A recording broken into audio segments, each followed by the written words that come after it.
आपने क्या किया 15 साल तक? गरीब जनता को लड़ाने का काम किया आपने। मैंने 2 साल के अंदर किसी भाई से भाई में प्रेम फैलाने का काम किया है कि साहब गर्भवती तो होगी, अब डिलीवरी को टाइम आ रहा है, या पिछले 5 साल में गर्भवती महिला की सोनोग्राफी पे सोनोग्राफी, सोनोग्राफी पे सोनोग्राफी, ये किस सरकार ने की? उस सरकार को इस जगह जवाब देना पड़ेगा। से मैं बात कर रहा हूँ उन लोगों से कहा मैंने कि माननीय मुख्यमंत्री जी, माननीय सिंचाई मंत्री जी,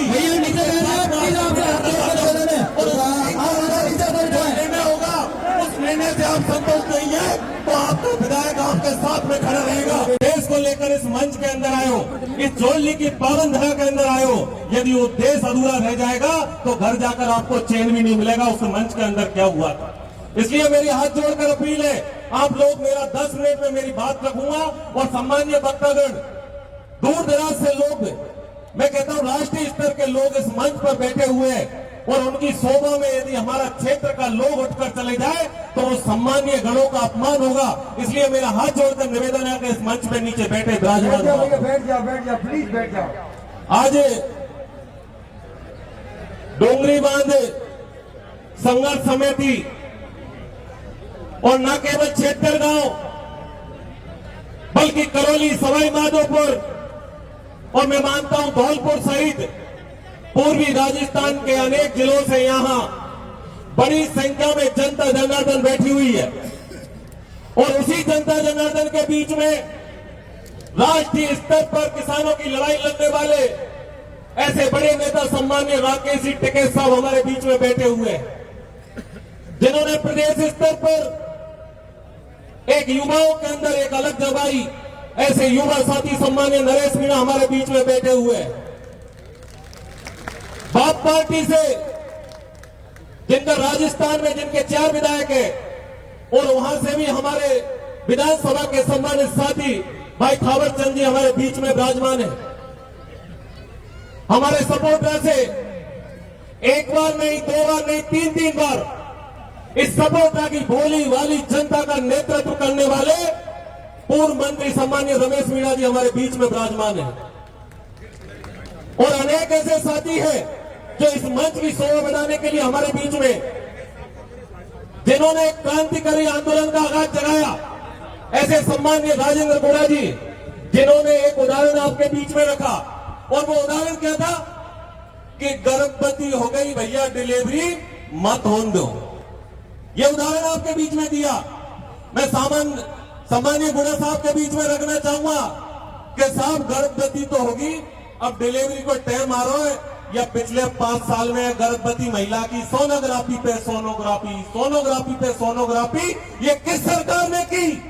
उस सरकार को इस जगह जवाब देना पड़ेगा। यदि वो सरकार जिस डूंगरी बांध के बीच में, जिस डूंगरी बांध को लेकर यह जवाब तलब हो रहा है, ये डूंगरी बांध को आज मुझे मंच के माध्यम से बता रहे थे कि कोई राजनीति की भाषण नहीं होगा। मैं इस मंच का सम्मान करता हूं। मैं भारतीय जनता पार्टी, क्योंकि मेरी सरकार है और आप सबके चरणों में मैंने आपने सेवा की है, उसका प्रतिफल देकर उस विधानसभा में मुझे पहुंचाया है, तो मेरा कर्तव्य बनता है कि मेरी जनता के सुख में दुख में मैं जी जान से उनके बीच में खड़ा रहूं और इसी वजह से आज इस डोंगरी बांध की सभा के अंदर मैं आयोजित हुआ, उपस्थित हुआ हूं। मैं जनता जनार्दन के बीच में रखना चाहता हूं, ये हमारे ऊपर उंगलियां उठाते हैं, मैं आपके बीच में इस मंच के माध्यम से बोल के जा रहा हूं। और साहब मेरा तो खानदान है जो एक बार खेदी ने पत्थर की लकीरें कोई दादा पर नहीं मिटे, ये खानदानी गुण है यहाँ के अंदर तो।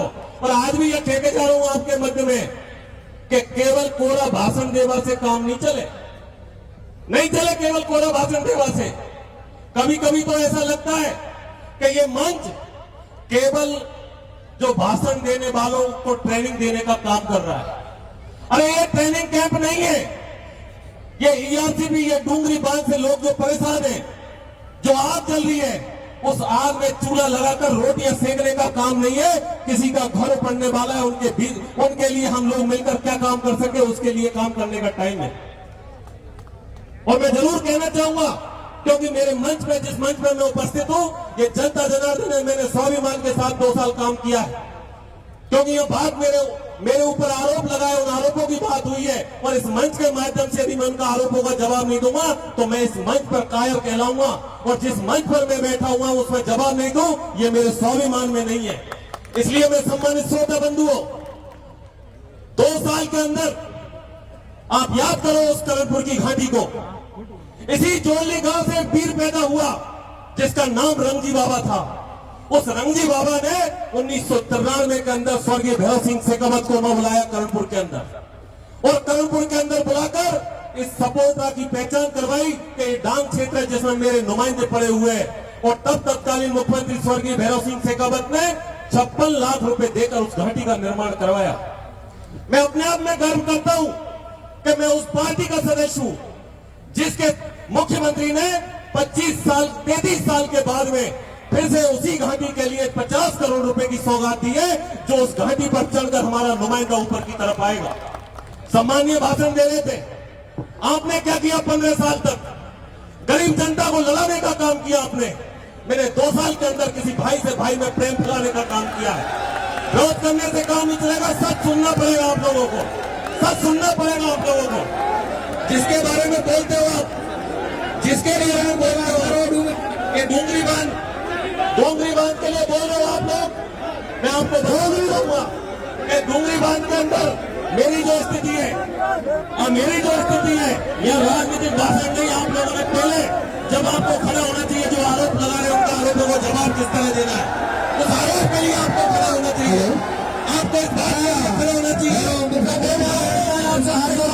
व्यक्ति है, और आपको इस बात के लिए खड़ा होना चाहिए कि डूंगरी बांध में आपसे पहले भी कहा और मैं आज भी कह रहा हूं कि डूंगरी बांध के अंदर मैं तन मन धन से आपके साथ में खड़ा हुआ हूं, आपके साथ में खड़ा हुआ हूं तन मन धन से।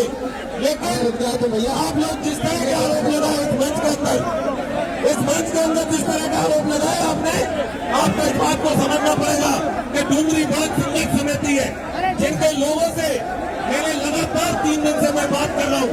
उन लोगों से कहा मैंने कि माननीय मुख्यमंत्री जी, माननीय सिंचाई मंत्री जी,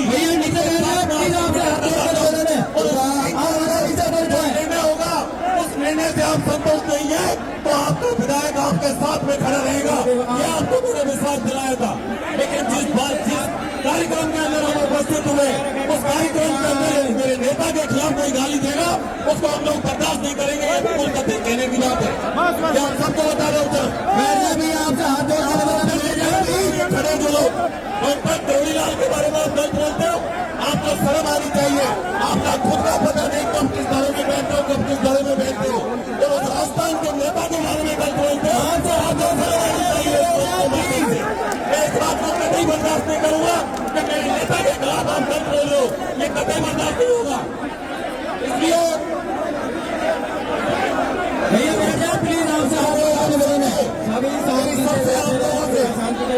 जनता जनार्दन यहाँ उपस्थित है, मैं जनता जनार्दन से निवेदन करना चाहूंगा कि आप खड़े हो जाए भैया प्लीज।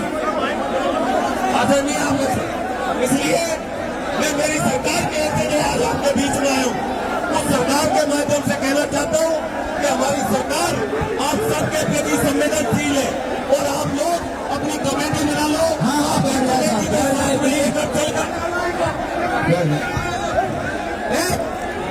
ऐसे नहीं बोल रहे हैं प्लीज।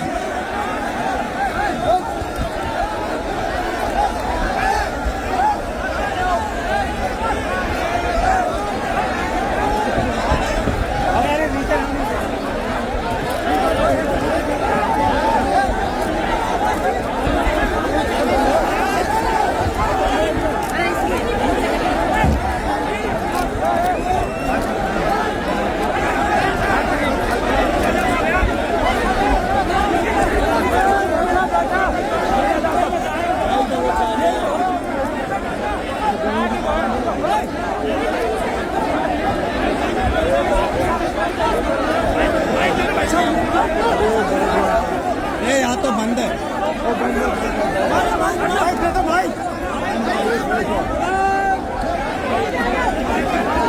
अरे भाई तेरे भाई